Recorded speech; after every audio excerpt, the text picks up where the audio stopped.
La zone des Niayes, c'est le poumon vert et agricole des régions de Dakar et de Thiès. Elle s'étend sur une superficie de 197 000 km², mais elle se rétrécit de plus en plus alors que c'est elle qui fait vivre Dakar, représentant près de 60% de la zone horticole du Sénégal.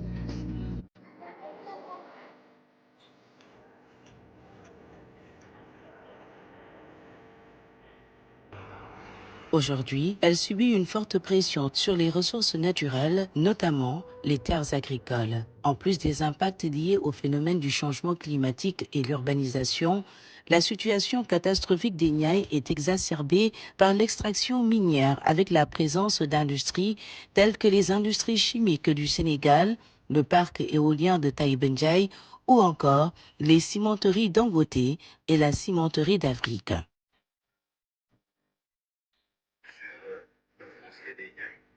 Les nouvelles autorités sénégalaises ont décidé de réviser la loi d'orientation agro-silvopastorale qui date de 2004 et cela passe par des consultations citoyennes.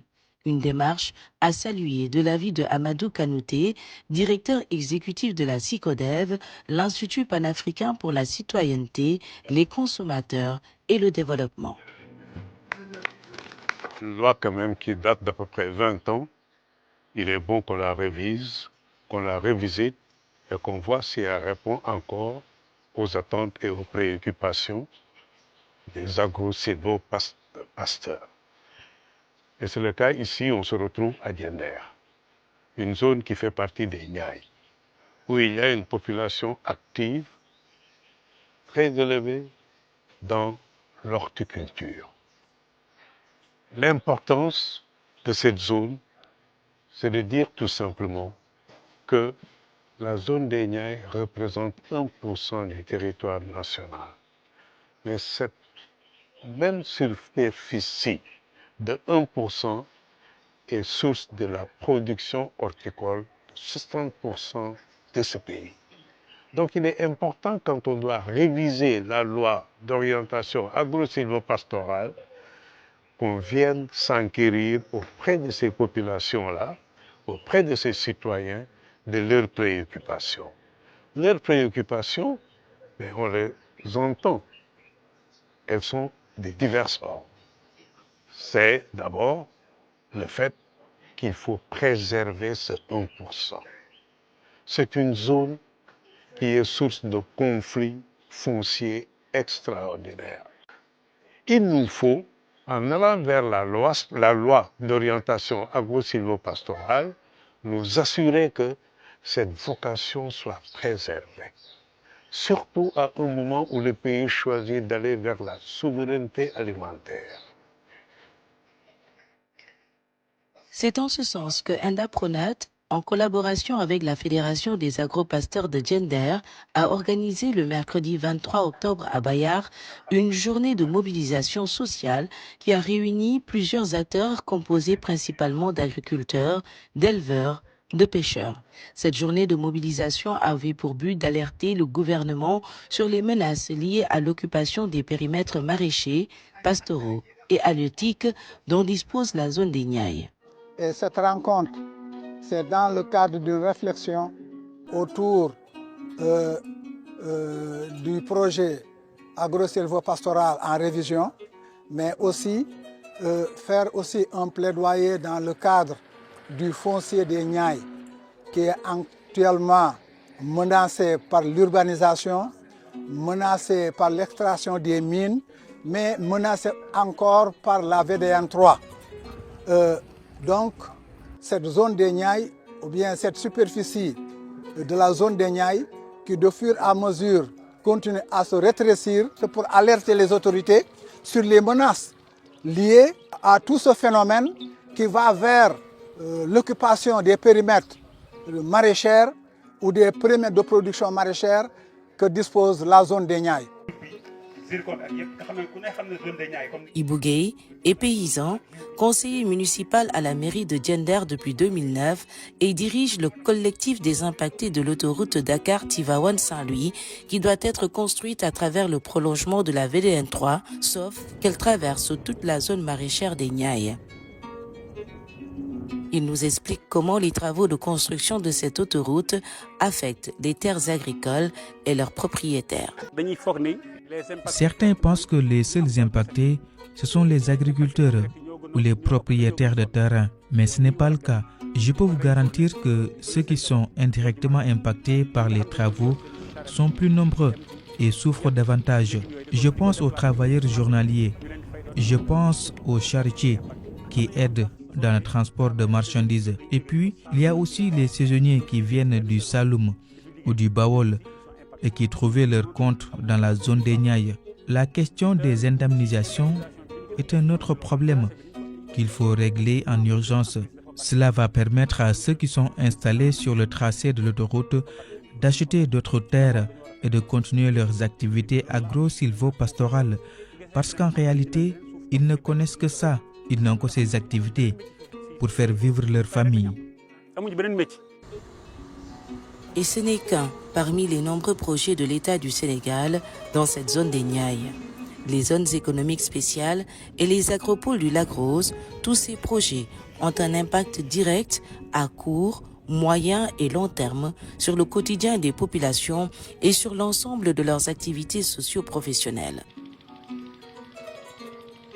L'eau est une autre problématique. En 2018, lorsque l'État lance le PUDC, le programme d'urgence de développement communautaire, il était question d'améliorer l'approvisionnement en eau potable exclusivement pour les populations de Dakar, dans la commune de Diender, avec l'installation de 14 forages. L'installation des forages a entraîné une nette diminution de la disponibilité en eau, une régression du potentiel de la production horticole, une réduction drastique et une dégradation des pâturages, un rétrécissement des terres agricoles des petits paysans par la démultiplication et l'installation des agrobusiness, des privés, des promoteurs immobiliers, l'étalement urbain, l'urbanisation. Fagué Ndiaye a fait le déplacement depuis Nyoto Djabas dans la région de Thiès. Elle est membre d'une organisation paysanne dénommée COPAGE, Conseil populaire et d'action pour la gestion de l'environnement, membre de la Fédération nationale pour l'agriculture biologique. Déjà en 2009, elle alertait sur la situation des paysans sénégalais à travers un poème. Ce poème s'appelait « Un avenir incertain ». Et j'ai dit, au terme de ce 21e siècle, l'horizon s'assombrit de plus en plus. L'avenir du paysan devient incertain. Ses principales ressources lui sont arrachées des mains. L'eau, la terre et les semences paysannes deviennent l'affaire de grands capitalistes qui en font leur patrimoine et en retour proposent des programmes d'adaptation. J'ai dit l'environnement est pollué par de nouveaux concepts. Tantôt on nous parle d'accaparement de terre, tantôt d'acquisition de terre à grande échelle, non moins important pour ce pauvre paysan caricaturé. Il voit sa dignité s'envoler. Il est plus que jamais tard que les organisations paysannes forment un bloc solidaire pour adopter des attitudes responsables, pour s'assurer une souveraineté alimentaire durable et préserver ses ressources naturelles, qui est l'héritage des générations futures. Et depuis 2009, beaucoup de choses ont changé, évaluées positivement selon Fagué Ndiaye, mais les attentes restent encore nombreuses. Nous voulons que vraiment le statut du paysan soit revu par nos autorités, mais nous voulons l'utilisation des programmes pour l'utilisation des énergies renouvelables. Nous voulons aussi la refondation du capital sémencier, surtout les semences paysannes. Ce sont des semences paysannes, au lieu de prendre des milliards pour importer des engrais chimiques, des semences inadaptées, mieux vaut compter sur nous-mêmes en faisant la refondation du capital sémencier. La zone des Niayes a besoin d'être sauvée et ce n'est pas les solutions qui manquent. Babacar Diop représentait le CRAFS, le cadre de réflexion et d'action sur le foncier au Sénégal, lors de la journée de mobilisation sociale à Bayar. C'est une rencontre qui va nous permettre de contribuer à l'évaluation et à l'élaboration de la prochaine loi. Faire le point, consolider les acquis, corriger toutes les actions qui ont à faire peut-être l'objet de contraintes liées à la mise en œuvre. La première contrainte est liée au décret d'application. Des groupes thématiques étaient formés. Ces groupes devaient discuter et proposer des actions liées au décret. Une partie de ces groupes ont eu à formuler des recommandations. Certains décrets ont été votés, mais ces décrets n'ont pas bien marché. Avoir une loi, c'est une bonne chose, mais aussi avoir des décrets qui peuvent faire l'objet de mise en œuvre de cette loi, c'est encore autre chose. Et la meilleure façon de faire fonctionner ces décrets, c'est d'avoir des dispositifs organisationnels qui regroupent une bonne partie de ces acteurs et que ces acteurs contribuent à la mise en œuvre de la loi. Les femmes paysannes demandent une discrimination positive en faveur des femmes et des jeunes. Les femmes doivent être impliquées dans la résolution de ce problème. Nous sommes les premières impactées, particulièrement en ce qui concerne le foncier. Nous voulons garder nos terres pour pouvoir cultiver. C'est beaucoup plus rentable que de vendre. Nous n'avons que nos terres et nous ne savons que cultiver. Le maire et les jeunes se sont interposés pour dire non à l'accaparement de nos terres. Heureusement pour nous, parce que ce sont nos terres qui nous permettent de vivre et de faire vivre nos familles. Le maire de Diender, Alassane Doy, s'engage, lui, à faire tout son possible pour apporter des solutions.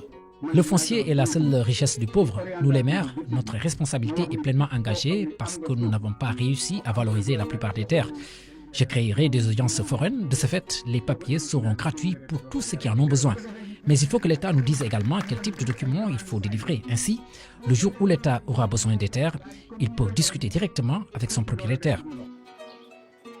Les organisations paysannes et ONG telles que Enda Pronat, Access, FAPD, Ex-Cepeur et le CRAFS restent déterminés pour la sauvegarde et la sécurisation des ressources naturelles, notamment le foncier et l'eau. Cette zone doit être vraiment revisitée, aussi évaluer et orienter des actions liées à l'agro-sylvo-pastoral. Maintenant, la meilleure façon de gérer l'exercice, c'est ce moment opportun. Ce moment opportun dont on évalue la loi, ce moment opportun dont on a un nouveau gouvernement qui a caricaturé son système autour d'un baobab avec ses 4 composantes. Nous devons nous positionner pour que ce gouvernement prenne en charge nos préoccupations, accélère les décrets et prenne des dispositions réglementaires qui peuvent faire fonctionner ces décrets. Et tout ce qui se fait pour nous, sans nous et contre nous, nous sommes déjà là et on est prêt à donner notre contribution. Depuis des années, les exploitations familiales ont adopté des activités durables, génératrices de revenus et capables de s'adapter aux changements et à la variabilité climatique. C'est pour cela, sous la coordination de Enda Pronat, agriculteurs, éleveurs, pêcheurs, société civile de la zone des Niayes interpellent le nouveau régime afin que la vocation agricole de cette zone soit protégée. Ils plaident également que la loi d'orientation agro-sylvo-pastorale et halieutique en cours de révision intègre les préoccupations des exploitations familiales.